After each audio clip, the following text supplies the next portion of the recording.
دیکھ کسی نے ایک اچھا سوال کیا، عموماً یہ ہوتا ہے کہ ہمارے پاس ایصال ثواب کے لیے لوگ میت کی طرف سے 40 دن کنٹینیو کھانا دیتے ہیں. 40 دن یہ دن طے کر کے اس طرح سے 40 مرتبہ کسی ایک ہی انسان کو کھانا کھلانا یہ سنت سے ثابت نہیں ہے. آپ میت کی طرف سے ثواب کے لیے زندگی بھر کھلائیے، 2 دن کھلائیے، 1 دن کھلائیے، 40 دن خاص کرنا بدعت ہو جائے گا. 40 دن، بلکہ بہت سے علاقوں میں ہوتا ہے کہ میت کی مغفرت نہیں ہوتی جب تک 40 دن کسی غریب کو کھانا نہیں کھلائے. تو کچھ خاندان ہوتے جو صرف کھانا کھانے کے لیے تیار رہتے، پورے شہر کے صرف کھانے کھاتے جا کے جو بھی مر جاتا ان کے گھروں کے، تو ان کو بلایا جاتا ہے مختلف ناموں سے، وہ کہیں شاہ پکارے جاتے ہیں، کہیں فنا پکارے جاتے ہیں، وہ خاندان ہوتے ہیں اور صرف آ کے کھاتے صدقات لیتے ہیں آپ کی. یہ کوئی 40 لانے کی ایسی فضیلت نہیں ہے. لہٰذا آپ اپنے میت کی طرف سے صدقہ کریں، کوئی فکس رقم نہیں ہے. کھانا کھلائے، کوئی فکس رقم نہیں ہے.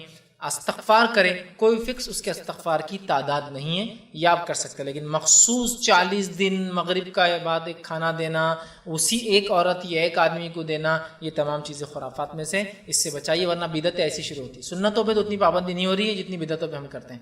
لہٰذا آپ کھانا کھلائیے، بہت اچھی بات ہے، کتنے بھی دن کھلائیے. جیسے بھی ایک ساتھ 40 کو کھلا دیجیے، کوئی مسئلہ نہیں. 80 کو کھلائیے، 70 کو کھلائیے، 60 کو کھلائیے، 51 کھلائیے، 55 کو. خاص مت کیجیے دنوں کو، خاص مت کیجیے تعداد کو، خاص مت کیجیے، کھانے کو عام رہنے دیجیے تو کوئی حرج نہیں. ایسا آپ خاص کریں گے 40 دن تک کھلانا، یہ سنت سے ثابت نہیں، لہٰذا یہ غلط ہو جائے گا. کوئی مسلم کی ہے، کوئی ابو داؤد کی، کوئی ترمذی کی ہے. لیکن اگر میں الگ الگ حدیثیں رکھوں گا تو شاید عنوان مکمل نہیں کر پاؤں گا. تو میں نے ان سب روایتوں کو ایک تسلسل دے دیا، کڑیاں جوڑنے کی کوشش کی ہے کہ ایسا ایسا ایسا ایسا ایسا ہو سکتا ہے، تاکہ ایک واقعے کی شکل میں، ایک آرڈر کی شکل میں کچھ باتیں آپ کے سامنے آئیں. ورنہ یہ تمام باتیں احادیث سے ثابت ہے اور کچھ قرآنی آیتیں بھی انشاءاللہ اس کے اندر آئیں گی. تو آئیے، سفر آخرت کی ابتدا موت سے ہوئی، انٹری ہو گئی موت کے ساتھ، انسان مر گیا، مرنے کے بعد اب کیا ہوتا ہے وہاں سے دیکھتے ہیں. یہ سفر آخرت کی ابتدا ہے. نبی اکرم صلی اللہ علیہ وسلم فرماتے ہیں جب انسان مر جاتا ہے اور اگر وہ نیکوکار ہو تو ہوتا یہ ہے کہ خوبصورت چہرے والے فرشتے آتے ہیں اور انتہائی خوشبودار کفن اس کے لیے لایا جاتا ہے اور اس کے پاس آتے ہیں، کھڑے ہوتے ہیں اور بشارتیں دیتے ہیں، خوشخبریاں سناتے ہیں. اس کے رب نے اس کے سفر آخرت کے بعد کیا دینے کا وعدہ کیا ہے وہ رکھتے ہیں. اس کی روح مچلتی ہے اور اسے اچھے اچھے ناموں سے پکارتے ہیں، جن اچھے اچھے ناموں سے وہ دنیا میں پکارا جاتا تھا اسے مبارکباد دیتے ہیں اور اس کو خوشخبریاں سناتے ہیں. جو ہی وہ روح خوشخبریاں سنتی ہے وہ مچلنے لگتی ہے سفر آخرت کی ابتدا کے لیے اور کہتی ہے مجھے جلدی سے نکالو، مجھے جلدی لے کر چلو تاکہ میں اس چیز کو پالوں جو میرے رب نے سفر آخرت کے بعد میرے لیے رکھی ہے اور جو بشارت تم لوگ دے رہے ہو.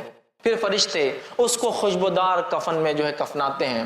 اس کے بعد پہلے آسمان کی طرف لے کر چلتے ہیں. جب پہلے آسمان کی طرف لے کر چلتے ہیں تو پہلے آسمان کے فرشتوں کو اس روح کی جو نیک تھی، جس کا سفر آخرت شروع ہوا ہے، خوشبو آ جاتی ہے اور ان کو پہلے سے پتہ چل جاتا ہے. جب وہ آتی ہے روح، فرشتے لے کر آتے ہیں تو پہلے آسمان کے فرشتے دروازے کھولتے ہیں آسمان کے، استقبال کرتے ہیں اور کہتے ہیں کہ مبارک ہو تم کو، اللہ نے تمہارے لیے انعامات لکھ رکھے، آؤ اے جو ہے ایسی روح جس نے نیک اعمال کیے. اور اس نیک انسان کی روح کو وہ قبول کرتے ہیں، ایکسیپٹ کرتے ہیں، خوش آمدید کہتے ہیں اور اس کو بشارتیں دیتے ہیں. اور وہ روح جو ہے اس آسمان سے لے کر پہلے آسمان تک پہنچی ہے، کھولے گئے دروازے دوسرے آسمان کی طرف جاتی ہے اور ہر مرحلے میں، ہر آسمان میں یہی بشارتیں دی جاتی ہے اور وہ خوش ہوتی ہے اور 7ویں آسمان تک اس کی روح لے جائی جاتی ہے. 7ویں آسمان تک اس کی روح لے جائی جاتی ہے. پھر اللہ تعالیٰ حکم دیتا ہے اسے واپس اسی جگہ ڈال دو، اس لیے کہ میں اسے دوبارہ اسی سے اٹھاؤں گا. پھر اس روح کو لا کر قبر کے اندر ڈال دیا جاتا ہے. وہ نیک انسان جب قبر میں ڈال دیا جاتا ہے تو ڈالنے کے بعد وہ نیک انسان جو قبر میں جو ہے بیٹھ جاتا ہے، یاد رکھیے. اور اس کے بعد وہ مرحلہ شروع ہوتا ہے جو بہت سخت مرحلہ ہے، وہ ہے سوال اور جواب کا مرحلہ. منکر اور نکیر 2 فرشتے داخل ہوتے ہیں. بہت اللہ کا اندازہ لگائیے، مٹی کا گھروندہ ہے قبر، نہ کوئی دیا ہے، نہ کوئی لائٹ ہے، نہ کوئی ایسے ٹمٹما چھوٹی سی روشنی بھی موجود نہیں ہے.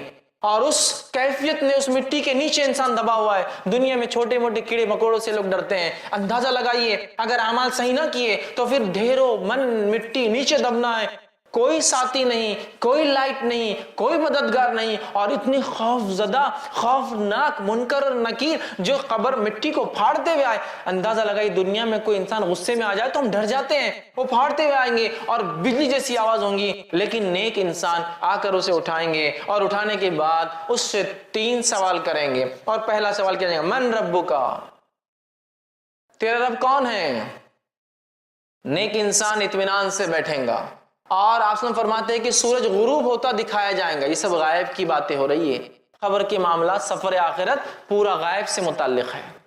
سورج ڈوبتا ہوا دکھایا جائے گا. وہ کہیں گا فرشتوں سوالوں کے جواب میں بعد میں دیتا ہوں، عصر کا وقت جا رہا ہے، سورج ڈوب رہا ہے، میں نماز پڑھ لیتا ہوں. فرشتے بتائیں گے یہ قبر ہے، یہاں نماز کی ضرورت نہیں. تو کہیں گے ہاں ٹھیک ہے، کنٹینیو کرو، آگے بات کرتے ہیں. چونکہ وہ دنیا میں نیکی کا عادی تھا اور بالخصوص نماز کا عادی تھا، لہٰذا قبر میں بھی جب سورج کو ڈوبتا ہوا دیکھتا ہے تو کہہ رہا ہے کہ عصر کا وقت جا رہا ہے، میں پڑھ لیتا ہوں. تو اندازہ لگائیے نماز سے کتنے فوائد ہیں.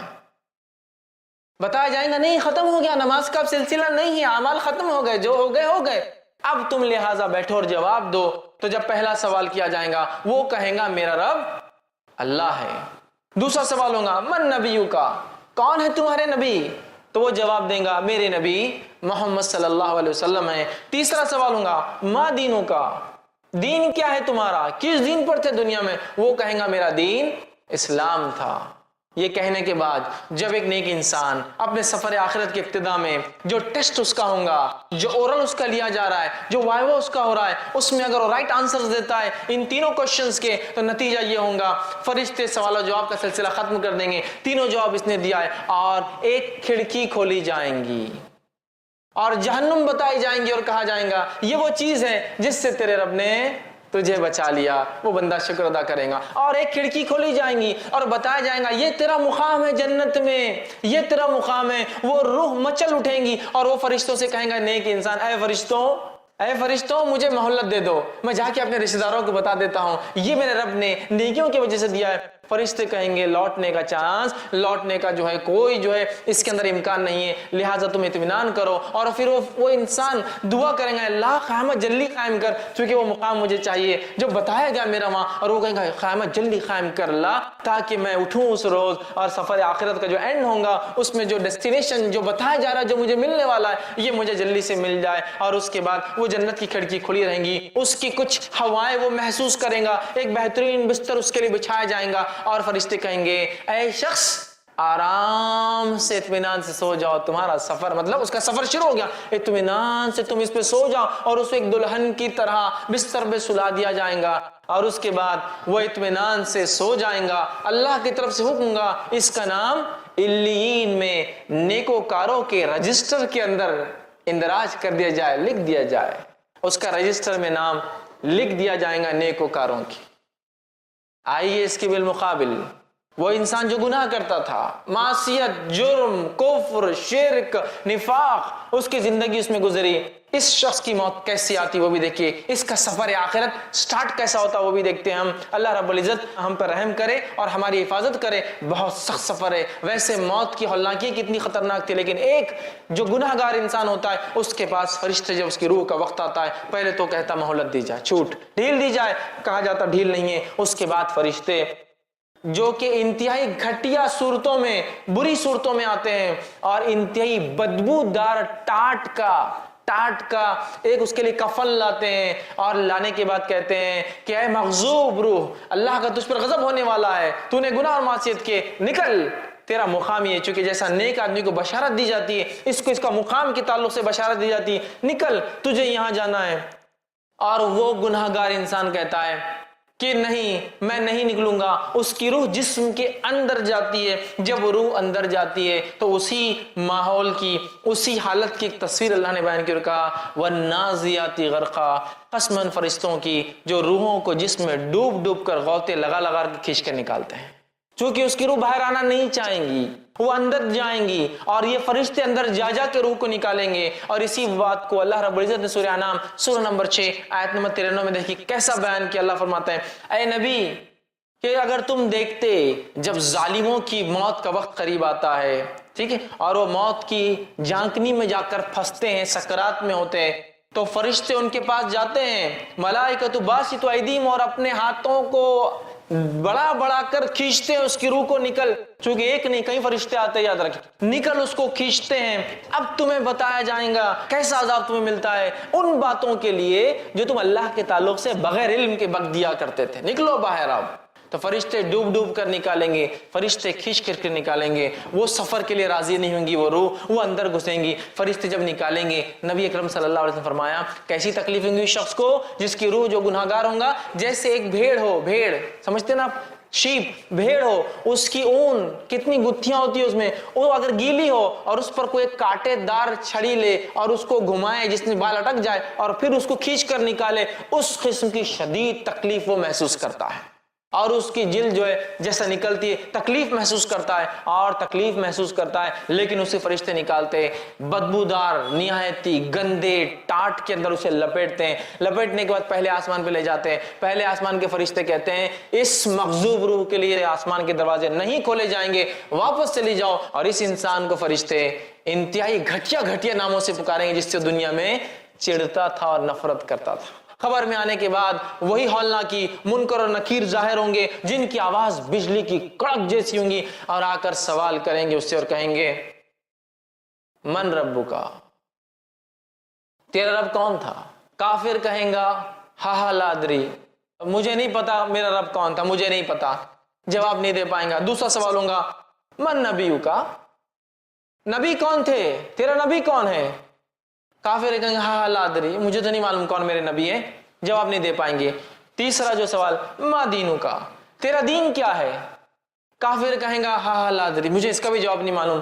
اس کے بعد وہ جواب نہیں دے پائیں گا کوئی چیز کا، مطلب تینوں سوالات میں وہ فیل جائیں گا، اور اس کے بعد فرشتے ایک کھڑکی کھولی جائیں گی، جنت دکھائی جائیں گی اور کہا جائیں گا یہ وہ چیز ہے جس سے تو محروم رہا، اور ایک کھڑکی کھولی جائیں گی، جہنم میں اس کا مقام بتایا جائیں گا اور کہا جائے گا یہ وہ مقام ہے جہاں تجھے جانا ہے، اور وہ شخص وہ اس کی روح کہیں گی اے اللہ قیامت تو کبھی قائم مت کر، چونکہ ابھی یہ تکلیف ہے، وہ مقام کتنا سخت ہوگا، ٹھیک ہے، قیامت قائم نہ کر۔ اور ایک آنکھ کا بستر اس کے لیے لایا جائیں گا، آنکھ کا لباس، فائر کا اس کے لیے ایک بستر، آنکھ کا لباس لایا جائیں گا، اور وہ لباس اس کو پہنا دیا جائیں گا، اسے اب آنکھ کے بستر پہ سونا ہے، آنکھ کا لباس پہننا ہے۔ جب اسے لٹایا جائیں گا، ایک انتہائی بدصورت قسم کا انسان اس کی خبر میں آئے گا، وہ کہیں گا تم کون ہو؟ وہ کہیں گا میں تیرے اعمال ہوں جو تو دنیا میں کیا کرتا تھا، اللہ کی طرف سے حکم گا، اس کا نام سجین میں، اس کا نام رجسٹر میں اندراج کر لو، رجسٹر میں لکھ لو، سجین میں ان لوگوں کے رجسٹر میں جو گناہگاروں کا رجسٹر ہے، جو قید خانہ ہے، جو جیل ہے، اس میں اس کا نام لکھ دو، اس کا نام رجسٹر کر لیا جائے گا اس معاملے میں، اور وہ قیامت تک تکلیف کے اندر لیٹنے والا ہے۔ ان مرحلوں پہ تھوڑا غور کیجیے، کیسا عجیب سفر ہے، کیسی خطرناک ابتدا ہے، اور ہماری اس کے لیے کیا تیاری ہے، یہ سوچنا سب سے امپورٹنٹ پوائنٹ ہے، سب سے اہم معاملہ ہے، یہ نقطہ سب سے اہم ہے۔ آج دنیا کی زندگی میں ہم اتنے غرق ہیں کہ ہمیں کچھ نہیں سمجھ میں آتا سوائے مال دولت، بیوی بچے، گھر جائیدادیں، اچھی اچھی گاڑیاں اور اسٹیٹس اور مقام، اس کے علاوہ ہم کچھ نہیں کرنا چاہتے، یاد رکھیے کچھ نہیں کرنا چاہتے ہیں۔ یہ سفر کیسے طے کریں گے؟ اگر آپ ایک سفر کر کے جاتے ہیں کسی دوسرے شہر میں، اور اس ہوٹل کے اندر گدا برابر نہ ہو، روئی برابر بھری نہ ہو، یا پھر گدا اسپیشل ٹیکنالوجی سے اگر بنا ہوا نہ ہو، تو صبح اٹھ کے ہم کہتے ہیں پیٹ ساتھ نہیں دے رہی ہے، آج کام برابر نہیں ہوگا۔ اندازہ لگائیے اس چیز کا جو گناہگار کے ساتھ ہو رہی ہے، آنکھ کا بستر، آنکھ کا لباس، کس قسم کی تکلیف ہے۔ تو یہ سفر آخرت کو ہم معمولی نہ سمجھے، اگر اس کے ابتدائی مرحلے ایسے ہیں تو اگلے مراحل کیسے ہوں گے ہم اندازہ لگا سکتے ہیں، یاد رکھیے۔ تو لہٰذا یہ بد اور نیک کا تھا۔ اب ایک معاملہ یہاں جو ہو رہا ہے، اعمال، اعمال وہ ساتھی ہے جو ساتھی ہمارے ساتھ قبر میں آنے والے ہیں، جس کو ہم سب سے بڑا دشمن سمجھتے ہیں اپنا۔ نبی اکرم صلی اللہ علیہ وسلم فرماتے ہیں تین دوست ہے ایک انسان کے، ایک وہ ساتھی، وہ دوست، وہ فرینڈ ہے جو انسان کے مرتے ہی اس کا ساتھ چھوڑ دیتا ہے، ریلیشن شپ توڑ دیتا ہے۔ سیکنڈ وہ دوست، وہ فرینڈ ہے جو مرنے کے بعد قبرستان تک آتا ہے، اور تیسرا وہ فرینڈ اور دوست ہے جو قبر میں ساتھ آتا ہے۔ پہلا دوست مال و دولت ہے، انسان مرا اور انسان کے مرنے کے ساتھ جائیداد، زمین، دولت، گاڑیاں، بنگلے، گھوڑا، سب وہیں رہ گیا، سب رہ گیا۔ پہلا دوست تو ساتھ چھوڑ دیتا ہے۔ اگلا مرحلہ نیکسٹ فرینڈ کو دیکھتے ہیں۔ دوسرا دوست آپ صلی اللہ علیہ وسلم فرماتے وہ ہے جو قبرستان تک ساتھ آتا ہے۔ یہ کون ہے معلوم؟ یہ دوست، رشتہ دار، ساتھی، وہ لوگ جو غم مناتے، جو روتے ہیں آپ کے اوپر، جو آپ کی جانیں جن کو تکلیف ہوئی ہے وہ ہے، لیکن وہ بھی قبر تک آتے ہیں، اور قبر میں آنے کے بعد کیا ہوتا ہے؟ وہاں آتے، دفناتے اور چلے جاتے ہیں، ہے نا؟ تو مال، دوسرا دوست رشتہ دار، لیکن وہ بھی کچھ ساتھ نہیں تھے۔ تیسرا فرماتے دوست انسان کا اعمال ہے جو قبر میں ساتھ آ رہے ہیں۔ آگے حدیث کے اندر بات، قبر میں آنے والے اچھے برے اعمال، لیکن کتنی افسوس کی بات ہے، 3 دوستوں میں سے میرا سب سے پکا دوست کون ہے اب طے کر لے۔ اور دیکھا یہ جا رہا ہے کہ آج کل ہم لوگوں کا سب سے پکا دوست تیسرا نہیں ہے وہ اعمال، پہلا سب سے پکا دوست مال ہے بھائی، مال۔ اس کے وجہ سے رشتہ داریاں توڑ دی جاتی ہے، اس کو کمانے کے لیے حلال اور حرام کی تمیز چھوڑ دی جاتی ہے، اس کو کمانے کے لیے سب کچھ کیا جا رہا ہے، اس کو کمانے کے لیے، حاصل کرنے کے لیے غبن، تکلیف، ٹھیک ہے، اس کے بعد لوگوں کے حق مارے جا رہے ہیں، اسی کے لیے تو دنیا میں سب کچھ ہو رہا ہے، یاد رکھیے۔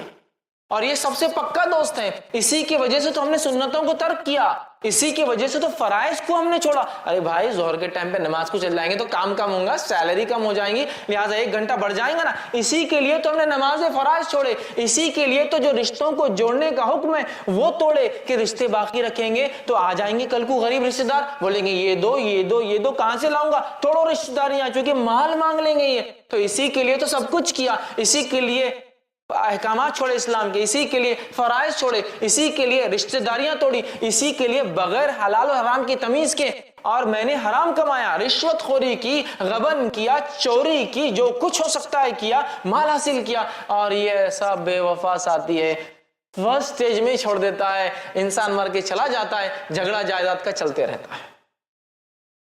اس کو سب سے پکا ساتھی بنا لیا ہم نے، جبکہ سب سے کچا ہے، یہ سب سے زیادہ بے وفا دوست ہے یہ۔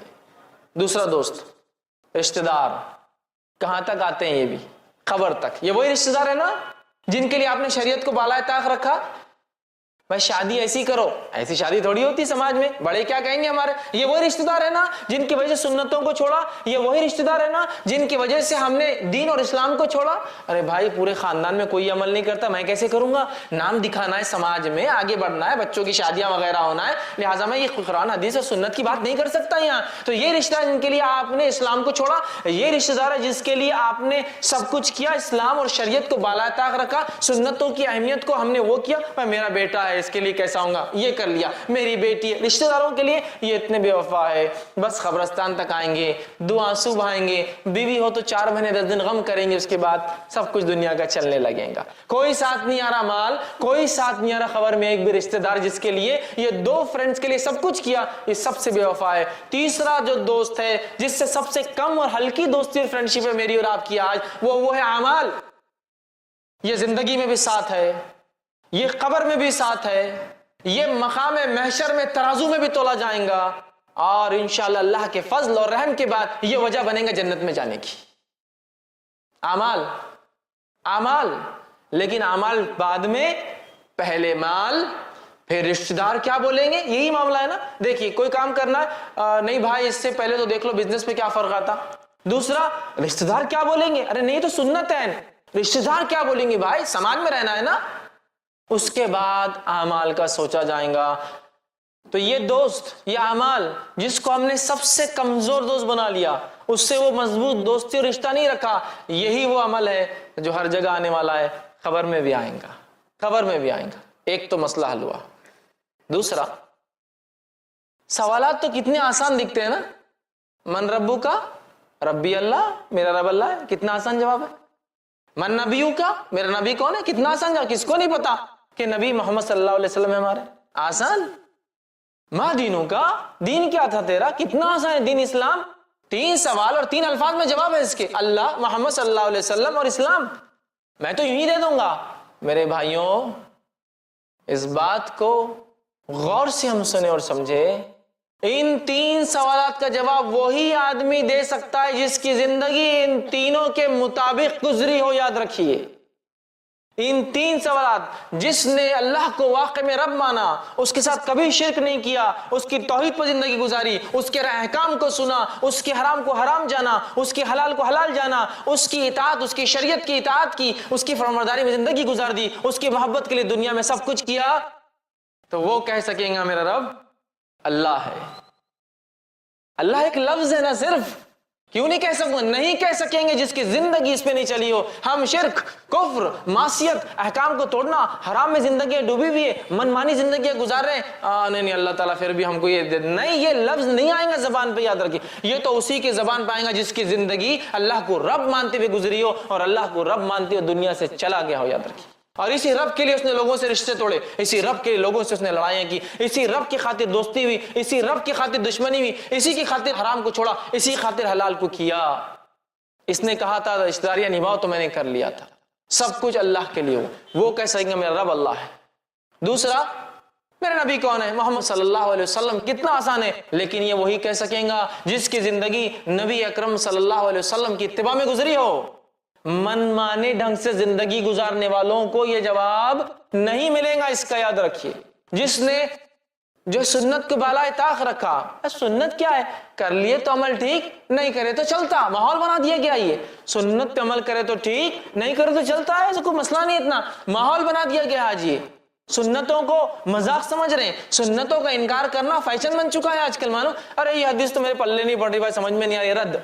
ارے یہ حدیث تو مجھے سمجھ میں نہیں آ رہی، رد. ارے یہ حدیث تو اس کے خلاف دکھ رہی مجھے، رد. ارے یہ حدیث میں تو فلاں ہے، رد. مطلب تمہاری عقلیں جانچیں گی اب سنت کو. سنت کا انکار کیا، پوری زندگی من مانی زندگی گزاری، تو پھر کیا وہ یہ کہہ سکیں گا میرے نبی محمد صلی اللہ علیہ وسلم ہے؟ یاد رکھیے، جو نبی اکرم صلی اللہ علیہ وسلم کی محبت کرتا ہے، محبت کا تقاضا اطاعت اور فرمانبرداری. یاد رکھیے، اس لیے کہ آپ صلی اللہ علیہ وسلم نے فرمایا کہ جس نے میری سنت سے محبت کی اس نے مجھ سے محبت کی. من احب سنتی فمن احبنی، اس نے مجھ سے محبت کی. ومن احبنی کان معی فی الجنہ، اور جس نے مجھ سے محبت کی میرے ساتھ جنت میں ہوگا. نبی اکرم صلی اللہ علیہ وسلم کی سنتوں سے محبت کرنا ہے اور اپنی زندگی کو سنتوں کے مطابق ڈھالنا ہے. پھر چاہے میرا سماج اور معاشرہ کچھ بھی بکے میرے بارے میں تو ایسی زندگی جوں گا. یہی صحابہ کا طرز تھا، یہی ان کا طریقہ تھا، اسی پہ زندگی گزاری. اور ایک ایک سنت تو کیسے مانتے تھے. بہت بڑا واقعہ سنانے کا وقت نہیں ہے، ایک واقعہ سنا تو عبداللہ ابن عمر رضی اللہ عنہما سفر کو نکلتے، حج کو سفر کو جاتے ہیں. ایک مقام پہ اونٹ روکتے ہیں. دوسرے تابعین سوچتے ہیں چونکہ جو ان کے ساتھ تھے سیکھنا چاہتے تھے، کیوں تو انہوں نے اللہ کے رسول صلی اللہ علیہ وسلم کے ساتھ حج کیا تھا کہ کیا کیا حج میں ہوتا ہے. لوگوں کو لگا شاید عبداللہ اب نماز عصر پڑھیں گے. سب اترے. عبداللہ ابن عمر رضی اللہ عنہ ایک مقام پہ گئے، وہاں جا کر ایسے بیٹھے جیسے استنجا پیشاب کرنے کو بیٹھتا ہے، وہاں استنجا کے لیے بیٹھے. بیٹھ کر اٹھے. لوگوں نے کہا کہ ہم یہ وضو کر کے نماز نہیں پڑھیں گے، اور آپ نے تو پیشاب بھی نہیں کیا، بس بیٹھ کے آ گئے. تو کہا نہیں، نہ ہم نماز پڑھیں گے نہ ہی اثر کریں گے. تو نبی اکرم صلی اللہ علیہ وسلم، کیونکہ اثر تو اس مقام پہ پڑی، تو کہا پھر یہاں کیوں رکے ہو؟ تو کہا نبی اکرم صلی اللہ علیہ وسلم کے ساتھ میں حج کے سفر پہ تھا، آپ صلی اللہ علیہ وسلم یہاں استنجا فارغ ہوئے تھے، مجھے آیا تو نہیں تھا، پھر بھی میں بیٹھنا پسند کرتا ہوں یہاں. کیسی اتباع ہے؟ یہ ہے محبت، یہ ہے اطاعت. کہ نہیں سمجھ میں آ رہا ہم کو کیوں نبی نے کیا، بس کیا ہم کر رہے ہیں اس کو. یہ محبت ہے، یہ تھا ان کا عمل. سنتوں سے یہ محبت تھی. یاد رکھیے آج ہمارا کیا ہے، سنت تو ہے نا، چلتا ہے، سنت تو ہے نا، دیکھا جائے گا. ارے بھائی سنت ہی ہے نا، فرض تھوڑی ہے. یہ حال ہم نے بنا دیا ہے. تو کیا ایسا شخص یہ کہہ سکے ہاں میرے نبی محمد؟ نہیں کہہ سکیں گا. یہ وہی کہیں گا جس کی زندگی عین سنت پر گزری ہو، یا کم از کم گزار نہ سکا ہو تو تڑپ رکھتا تھا شدید کہ اللہ موقع ملے تو میں گزاروں. چونکہ دنیا کے ایسے کئی علاقے ہیں جہاں سنت عمل کرنا مشکل ہی نہیں، ناممکن ہوتا ہے. تڑپ رکھا تھا اس نے کم از کم. تیسرا سوال کتنا آسان، ما دینوں کا، تیرا دین کیا ہے؟ میرا دین اسلام ہے. کس کو نہیں پتا؟ کس کو نہیں پتا مجمع میں سے؟ سب کو پتا ہے. لیکن یہ جواب اسی کے منہ سے نکلے گا جس کی زندگی اسلام کے مطابق تھی، جس کا پیدا ہونا اسلام کے مطابق تھا، جس کی شادی اسلام کے مطابق تھی، جس کا مرنا اسلام کے مطابق تھا، جس کا اٹھنا اور بیٹھنا اور کھانا اور پینا سارے اعمال اسلام کے مطابق تھے، جس کی شرم حیا لباس سارا اسلام کے مطابق تھا. یہاں تو پوری زندگی منمانی، شادی اپنے ڈھنگ سے، میت اپنے ڈھنگ سے، پیدائشی اپنے ڈھنگ سے منمانی کرتے ہیں. اسلام تو تب آتا ہے جب جھگڑے کی بات آتی ہے نا. اسلام تو تب آتا ہے جب طلاق کی بات آتی ہے. شادی تو منمانے ڈھنگ سے ہوتی ہے، طلاق سنت کے مطابق ہوتی ہے. حالت تو یہ ہے،